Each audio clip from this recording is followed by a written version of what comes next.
السلام عليكم يا باشا. السلام ورحمة الله وبركاته. مش عارف انا فين، وكنت حابب اروح الوحده الصحيه اللي هي جنب اللي هي جنب الجامع. ايوه اللي هناك دي.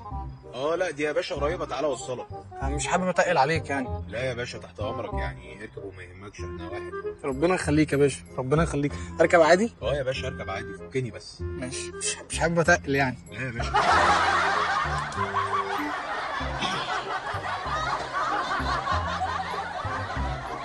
بس هو هنا بالظبط. الحمد لله على السلامة يا باشا.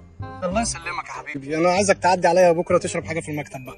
طب بص، يعني فوت بكره اجيلك بعده ان شاء الله، لان انا عجبتني دماغك قوي عامة. لا مش اكتر مني، ده انت الوحيد اللي فهمتني في البلد. حبيبي حبيبي. مع السلامه يا اخويا. اتحرك انت. يلا سلام عليكم. انت كنت فين يا دكتور؟ عمالين نكلمك من بدري وما بتردش. الحقنا يا دكتور بالله عليك. مين يا معلم؟ ابويا وقع من طوله عمال بينزف، لازم تيجي تبص عليه. بابا فين؟ في البيت. اطلع اجيب حاجات ضروريه وارد على طول. بسرعه يا دكتور الله يكرمك، لازم تيجي تشوفه ضروري. هو الدكتور فين؟ يا سيدي زمانه نازل، ما تقلقش. ايه ده؟ البنت؟ لبن؟ العده فين؟ عدة ايه يا دكتور؟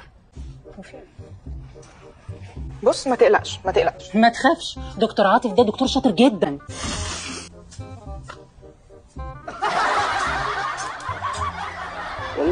يلا ايه انت كويس اهو.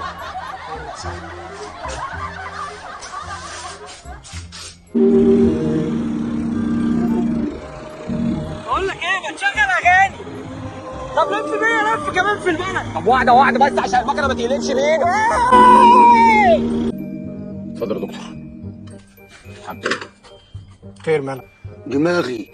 الله يوريك كده. ايه شنيرك كده؟ اصلا يعني بصبر الشكل. لا بس تمام. انا بس عايز حاجه مسكره يا جماعه عشان نعرف اشتغل بس. ما تقلقش اظبطها. لا الحمد لله، الليمون ظبط معايا جامد. ايه ده؟ انت عملت ايه في ابويا؟ حلوه ها؟ ايه اجيبها شمال شويه؟ ليه طيب؟